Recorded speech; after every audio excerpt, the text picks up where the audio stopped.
আসসালামু আলাইকুম। Hello everyone, আশা করি সবাই ভালো আছেন। আমরাও আলহামদুলিল্লাহ অনেক ভালো আছি। আজকে আমি তৈরি করব একটি পুডিং। এটি খুব অল্প সময়ে তৈরি করা যায়। এখানে আমি 3টি ডিম নিয়ে সামান্য পরিমাণের চিনি দিয়ে মিক্স করব। ভালোভাবে মিক্স করব, এটা যেন চিনির সাথে একদম মিশে যায়। আর এটা কিন্তু আপনারা বাড়িতে থাকা মাত্র 3টি উপকরণ দিয়ে বানিয়ে ফেলতে পারেন।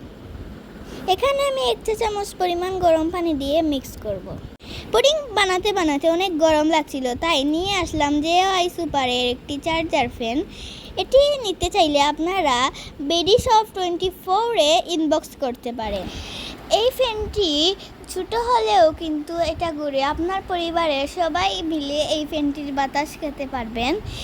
যারা যারা নিতে চান অবশ্যই বেডি শপ 24-এ ইনবক্স করবেন।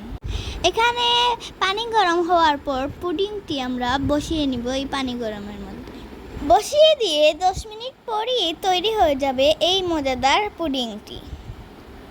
সো গাইস, দেখতে পাচ্ছেন পুডিংটি খুব সুন্দর ফুলেছে মাত্র 10 মিনিটে।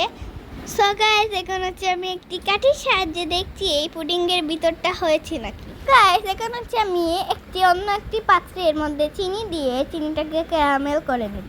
ক্যারামেলটি হয়ে গেছে, তো এখন আমরা এই পুডিংটির উপর ক্যারামেলটা ঢেলে দিলাম। সো গাইস, পুডিংটা তৈরি হয়ে গেছে অলমোস্ট। তো কেমন হয়েছে অবশ্যই জানাবেন।